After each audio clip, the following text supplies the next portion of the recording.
What up, dudes? It's Gaz, and welcome back to the Warframe video. So we got another episode of This Week in Warframe. We're going over the entire weekly reset, and yes, we have a new update in Warframe coming out in about 10 days called Lotus Eaters. So we'll be getting that next week, but this week right here is basically the last week before that, so we'll be doing some Sephiroth Prime prep and all that kind of stuff on the videos. But let's go over our weekly reset as we can, just discuss what you can expect this week in Warframe as a Warframe player.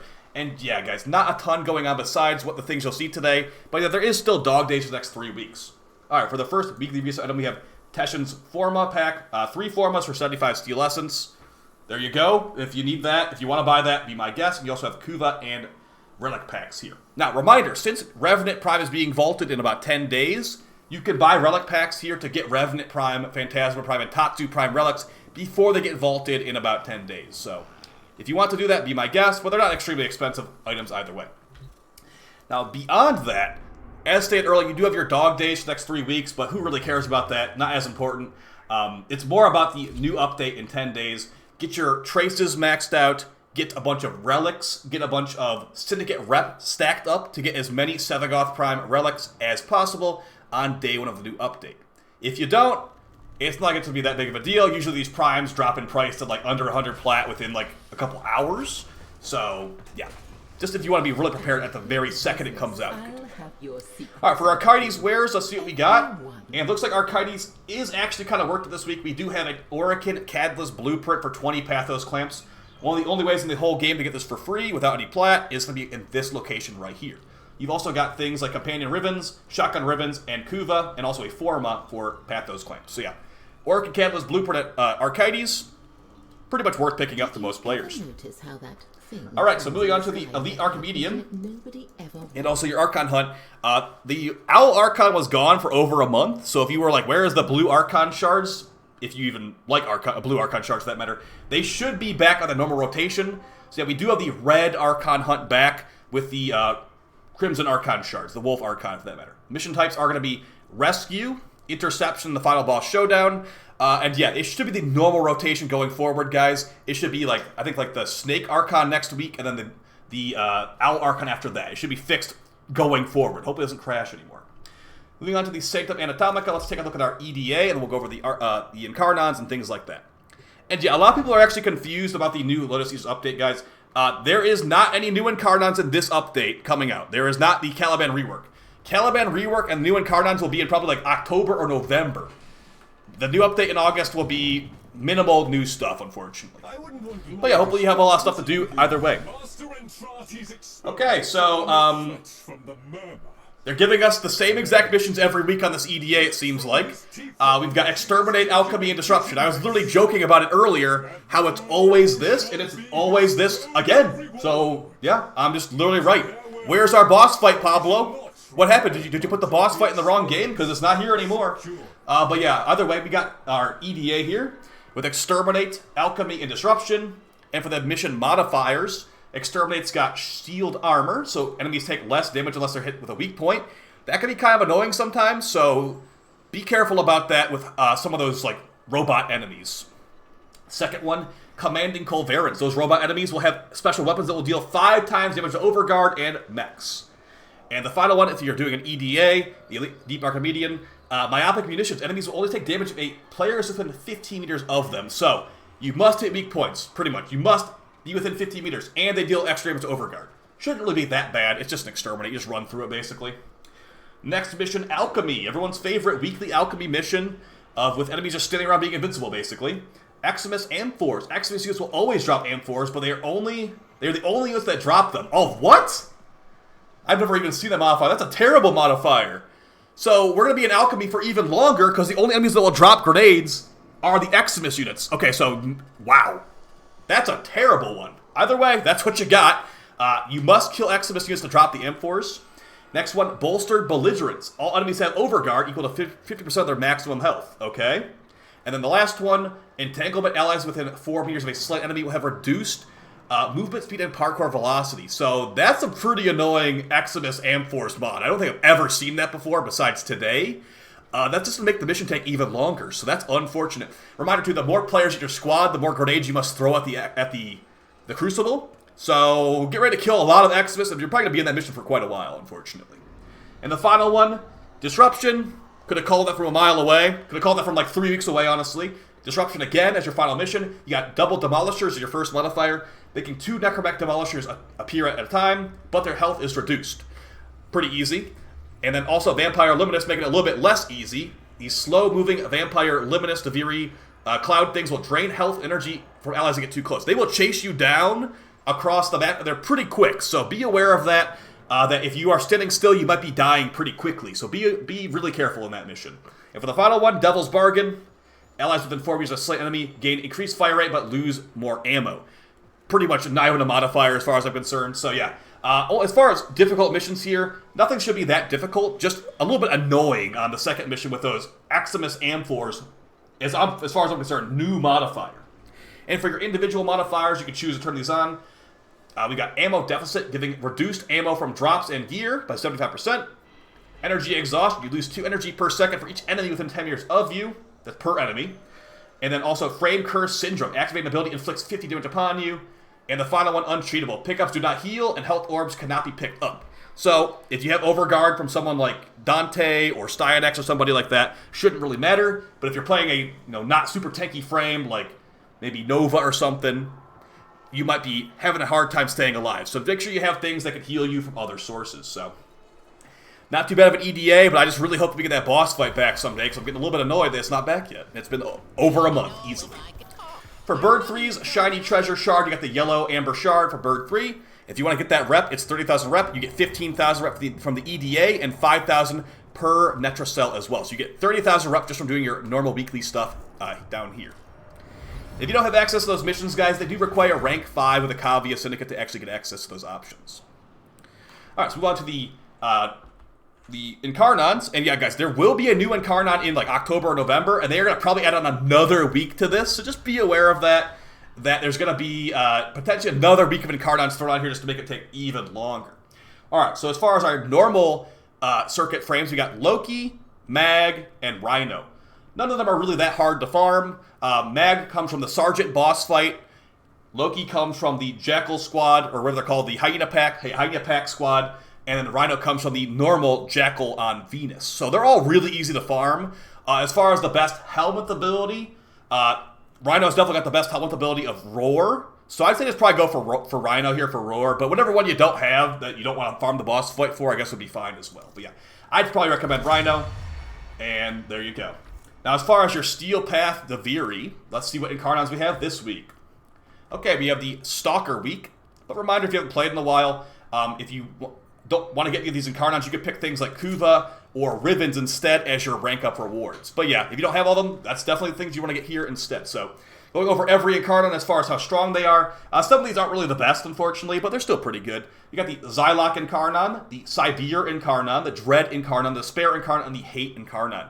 Now, as far as what each of these do, the Xylock Incarnon is it's a duplex trigger, so it basically fires one bullet, and if you release the trigger, it fires a second bullet. But the Incarnon form of this thing is a charged fire shot that can deal pretty okay damage, but a lot of the times it doesn't scale properly with mods. So I wouldn't really recommend this one as a top-tier option. But if you get the Xylock Prime from some relics, the Xylock Prime with this thing on there can do some pretty good slash proc crits. Now, beyond that, the Incarnon form is not really like I'm usually using the primary shot on this thing, kind of like the old Felarks. So, yeah, not a high recommendation, but a pretty decent pistol at the end of the day. It can get a lot of extra increased crit chance and stuff like that. Like, on reload, increased crit damage. Like, if you fully stack this thing up, it can hit really hard, but again, it's a single target weapon. The Incarnon form requires a charge, and it's just awkward feeling, so I wouldn't really recommend it, honestly.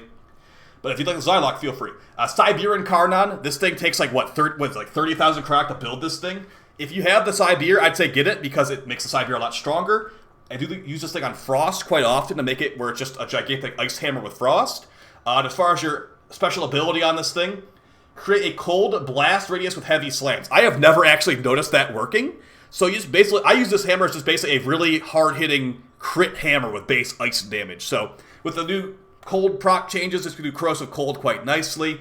You can do blast procs technically too, because it has base cold. The options are pretty open on this thing. But yeah, the special attack does not even really exist to me. I'd recommend going for Absolute Valor for increased critical chance, and just use like a red crit slam hammer. Mantistar can do it better, but this thing is definitely okay for sure. Mainly just cool for cosplay with Frost. Dread Incarnon, the bow of the Stalker. The Incarnon form of this thing makes it fire out railgun arrows that have base fire damage. It can clear out an entire hallway pretty nicely. But that being said, it's pretty much the exact same thing as the Paris Prime Incarnon, the Paris Incarnon for that matter. So if you have the Dread, you like the Dread, you want to make it even stronger, great thing here. It can hit really hard. But yeah, it's pretty much the exact same thing as the Paris Prime, but the Paris Prime I view as better because it has so much better hybrid stats. But yeah, still a really good gun, or really good bow at the end of the day, guys. It has a special buff where if you use the Stalkers, the Dread, the Despair, and the Hate, it gets increased stats, but I don't usually want to have those all equipped, to be honest. It's not really worth it using that perk. Next one, another Stalker weapon, the Despair Incarnon. This thing is a delayed silenced explosion with heat damage. They're pretty good with crits on against Acolytes, but I mainly only use this when I use an innately silent AoE weapon. So if you're playing a frame like Ivara, a frame like Octavia, some invisibility character, usually putting a silencer on your gun is very smart, but this thing does not need it because it's innately silent. So that's an option you can do, save a mod slot on that. But the Excellence mods on pistols are pretty bad usually anyway, so it's not that big of a deal. I'd say just pick this up as a lower priority one if you like throwing star weapons, if you like exploding throwing stars, and you want to have some decent crit. They have bad Incarnon ammo, but they can hit really hard. You can definitely one-shot some Acolytes with this with the right build. A lower recommendation for sure, and for a very high recommendation, the Hate Incarnon is here. One of the strongest melees in the game. The special Incarnon form on this thing will release fire waves, or rather heat projectiles on light attacks, and those can scale with Condition Overload. They can scale with a lot of stuff, honestly, and it's really good. This is a great heavy attack weapon. Now, the Harmony does exist now, but this thing is very good as well. The Harmony is probably easier to get, but the Hate Incarnon is definitely one of the top tier weapons in this game, and it has things the Harmony can't do, such as those heat projectiles, so really recommend this one. Now, as far as the top recommendations this week, guys, definitely going to be the Hate Incarnon number one, as it's such a strong melee, but maybe you don't have the Hate Incarnon. The thing about this week is that these weapons are kind of rare for the most part. The Dread is not rare, but the Despair and the Hate were a lot more rare until the Jade Shadows update. In the Jade Shadows update, they made all the drop rates of these weapons the exact same. So the drop rate of the Dread, Despair, and Hate is the same now. So if you're finally getting these weapons acquired, maybe pick up the Incarnons to try them out with the upgraded stats. But yeah, guys, you're not going to be really missing too much if you don't have the Despair Incarnon or the Dread Incarnon if you already have the Paris Incarnon, in my opinion. So Hate Incarnon you will be missing out on, and the rest of the stuff is going to be up to you. If I was to take a personal decision here, I'd probably go with the Dread as my second one, but I also love the side B'ers, so maybe the side B'ers. So Hate number one, and then second place will be whatever you actually have or whatever you have not tried out yet. But yeah, if I was to make an option, it'd be a good primary and a good melee for me personally. So hopefully that was helpful to you guys. Let's go over our Nightwave, and we can see what's going on with that. And yeah, the Nightwave has no end in sight, but we've been on this for about, I'd say like 4 months? So there might be a chance that they announce a new one in the next 2 months, I'd say. But yeah, just complete speculation on my part. But go over your challenges. We've got the first one, Necrolyzer. Kill 100 enemies with a Necromech. Pretty straightforward. Skeletons in the Closet. Kill 50 Dax on Deviri. Okay, that's kind of a decent amount of Thrax to actually, or Dax to kill on Deviri. Your Elite Weeklies, Fallen Angel. Defeat 5 Void Angels on the Zeramon. Got plenty of videos on that if you need some help on that one. The Path Less Traveled. Complete 5 different Steel Path missions is your second Elite Weekly. And for your normal weekly stuff, your permanent weeklies, kill 30 Eximus, complete 15 missions, and kill 500 enemies. Pretty straightforward stuff on there. Now for your Nightwave store, you got your evergreen stuff at the top as always, and you got some helmets down here. Now, as far as helmets, it's going to be really what you think looks the best. I'm trying to see if there's anything to call out here, but specifically, you got a Zaku helmet. Zaku looks good with that helmet. The Goth's helmet is here as well, as is Kalervo's helmet. But for aura mods, you got Steel Charge, Loot Detector, Enemy Radar, Pistol Scavenger, and Rifle Scavenger. As far as which ones are good, Steel Charge is great, Loot Detector is great, Enemy Radar is pretty good, and the other two are not very good. Also, we got the Magnus Deadly Maneuvers mod. This, unfortunately, does not work on the new Ac Magnus Prime, but it does work on the singular Magnus Prime, giving you a massively increased critical chance after you roll with the Magnus Prime. So that could be okay, but yeah, Ac Magnus Prime doesn't use it, so not as important. For your Mastery fodder stuff, you got the Dark Sword Blueprint, the Glaive Normal, the Heat Sword, and the Heat Dagger blueprints. And for your Conclave Augment mods, there's some actual good stuff down here, guys. You got the Prism Guard Augment for Mirage.